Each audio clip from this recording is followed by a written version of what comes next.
Welcome to NTD's China in Focus. I'm Don Ma in for Tiffany Meyer today. Our top story.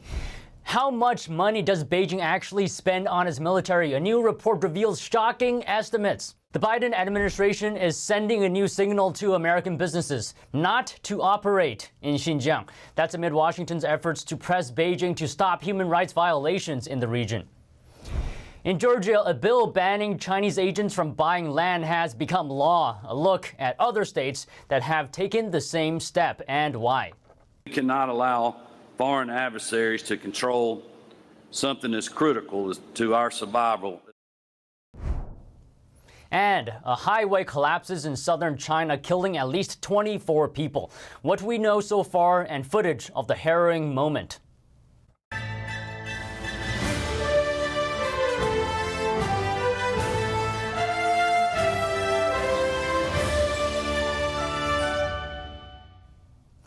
How much is Beijing actually spending to grow its military? A new report puts the number at $700 billion, triple the amount listed in China's official data.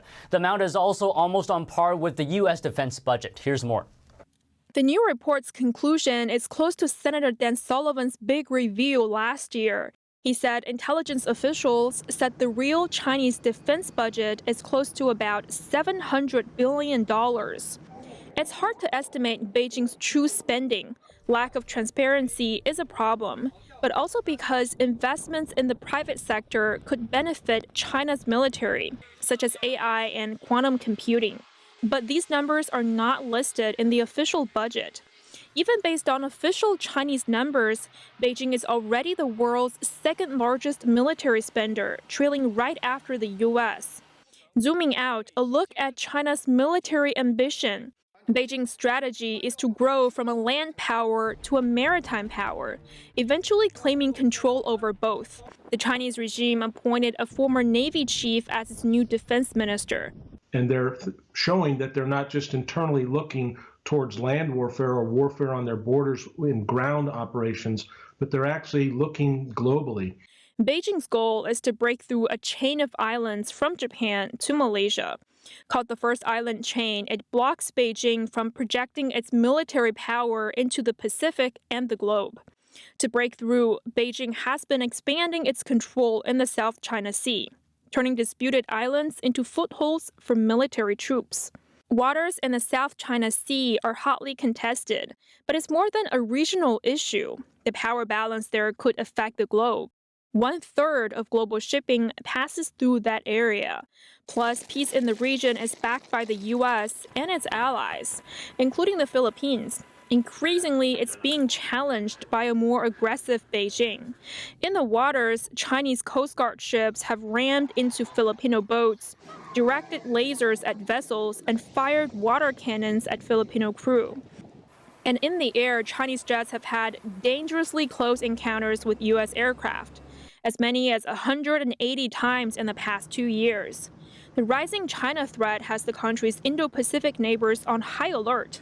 Both Japan and Australia have dramatically increased their military budgets.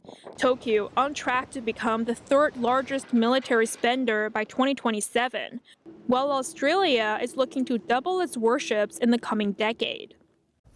China's most advanced warship kicking off its first sea trial Wednesday. The move is to test its performance before approving it for active service. This carrier uses an electromagnetic system to launch fighter jets similar to those on U.S. carriers, but it uses conventional power, while U.S. carriers use nuclear power. China has 3 carriers, while the U.S. has 11 under its belt.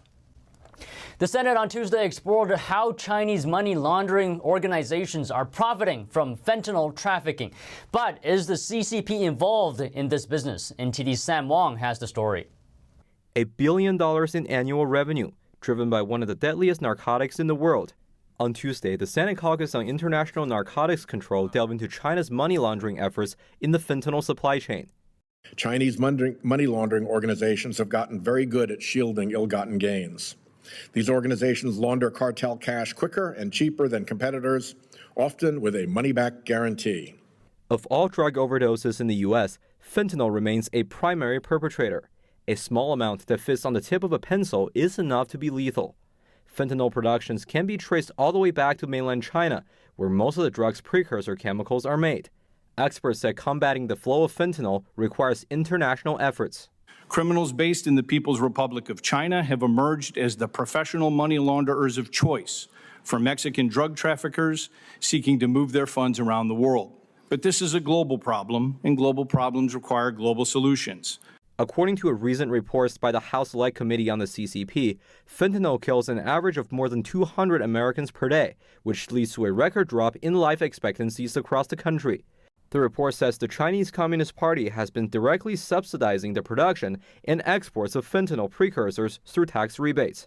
Through these subsidies, the Chinese government is supporting the flow of fentanyl into the United States and other countries. It doesn't matter what part of our country, which political party you're in. This is just tearing families, communities apart. As of this year, fentanyl has been front and center at several diplomatic meetings between Washington and Beijing. During a trip to China last week, Secretary of State Antony Blinken addressed the communist regime's role in supplying the synthetic opioid. And earlier this month, President Biden also raised the issue of fentanyl in a phone call with Chinese leader Xi Jinping. Sam Wang, NTD News. The Biden administration has a new message for American businesses. Don't operate in Xinjiang. The region is the home of the Uyghur ethnic group, and where the U.S. accuses Beijing of committing human rights violations and genocide against the group. Here's more. It is impossible to do due diligence under those conditions, where it has been made essentially illegal by the Chinese government. If it is impossible to do that, then the only responsible thing to do is not to operate in that atmosphere. Due diligence is an investigation to assess whether there are any legal concerns, or in this case, human rights concerns, before entering into a contract with a person or business. Lee raised awareness for ethnic minorities like the Uyghurs in Xinjiang, saying they are living in fear. Xinjiang is a region in the northwest of China and is where most Uyghurs in the country reside. The U.S. has openly urged the Chinese regime to stop human rights violations, including forced labor and even genocide against the group. To help, Congress passed the Uyghurs Forced Labor Prevention Act 4 years ago. The law requires American businesses to prove their supply chains in China don't use forced labor. But the U.S. Labor Department has yet to set up any rules guiding American firms on how to operate in China. Beijing aims to transform the region into an industry hub to make goods like auto parts, solar components, and cotton products and dump them into global supply chains. This way, China could enjoy huge profits driven by little to no labor costs. A new push to protect critical infrastructure. President Biden signed a new memo Tuesday to replace an Obama-era policy. This comes at a time of increasing fears of cyber threats from China. The new directive empowers the Department of Homeland Security to oversee efforts to secure infrastructure and submit regular risk management plans. It also directs the intelligence community to collect and share information with government departments and the private sector, as well as urging minimum security requirements across all critical sectors. Officials say the security of infrastructure like energy, transportation, and even water and sewage are under imminent threat from adversaries. Earlier this year, the FBI and other agencies said a group of Chinese hackers targeting infrastructure has been active for as long as half a decade. Turning our attention now to TikTok. A recent Reuters poll finds a majority of Americans see the China-owned app as an influence tool. Of all survey participants, nearly 60% of them agreed that China uses TikTok to sway public opinion, and 50% of them supported banning the social media platform. On top of that, the number shows most people think that political candidates shouldn't use the platform to rally voters. Some believe TikTok spies on everyday Americans. The latest statistic comes after President Biden signed a bill that forces TikTok to divest from its Chinese parent company, ByteDance, or else be removed from U.S. app stores. Experts and U.S. lawmakers have long warned of national security concerns linked to TikTok. Certain Chinese citizens now restricted from purchasing land in Georgia. The state is the latest to take up the decision as more states zero in on security concerns.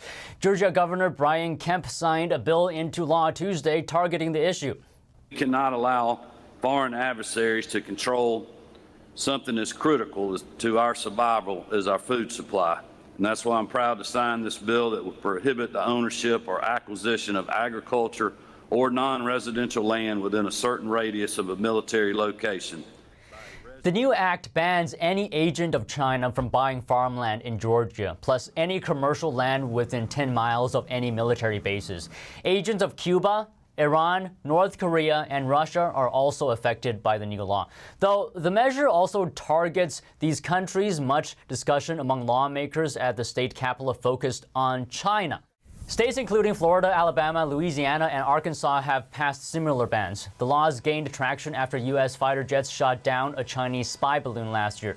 Some Democrats criticized the act, calling it discriminatory. Other critics warned the bill could face legal hurdles. An author says the Chinese Communist Party has a military-style strategy to harm and disintegrate American society. That's according to Peter Schweizer. He wrote the book Blood Money after investigating how China deploys fentanyl as a weapon of mass destruction. He joins NTD's Steve Lance to discuss his book. Peter Schweizer, thank you so much for joining. Good to be with you. Thanks for having me. Of course, Peter, your book, Blood Money, details China's historical weaponization of drugs against the United States, tracing it back to the Opium Wars and culminating in the precision deployment of the lethal fentanyl, which we're seeing a crisis throughout our country over the past many years now. Can you elaborate on the military-like precision of this weaponization? Yeah, I think one of the big misnomers about fentanyl is that this is primarily an operation of the Mexican drug cartels. They're, in fact, the junior partners. Just look at every link in the chain. The precursors, of course, many people know, come from China. They arrive in the port of Manzanillo in Mexico. That port is actually run by a Chinese company. The precursors are then sent to a town in northern Mexico where 2,000 Chinese nationals help the drug cartels turn these precursors into the cocktail. They then have to put them in pill form. So what do? They import at cost pill presses and pill molds from China. Once they actually have produced the pills, the drug cartels now need secure communications to distribute this poison across America. What do they use? They use Chinese communication devices and apps because they know that China will not share those communications with U.S. law enforcement. And then the final link in the chain is the money laundering process. Used to be that the Mexican drug cartels launder their money in Latin American banks. Now they use Chinese state-owned banks, and they often use Chinese students in the United States on education visas. So this is a Chinese operation with support from the Mexican drug cartels. Peter, if you could tell us, what is the CCP's ultimate goal in deploying this fentanyl into the United States? Well, it's part of what they call disintegration warfare. There was actually a book written by that title in 2012. There was an earlier book called Unrestricted Warfare. And both of these books have been embraced by President Xi. And the strategy basically says they want to fragment, harm, and disintegrate American society. And drugs are a component of that. There are other things that they are doing, but they have had a lot of success in a terrible way in this area.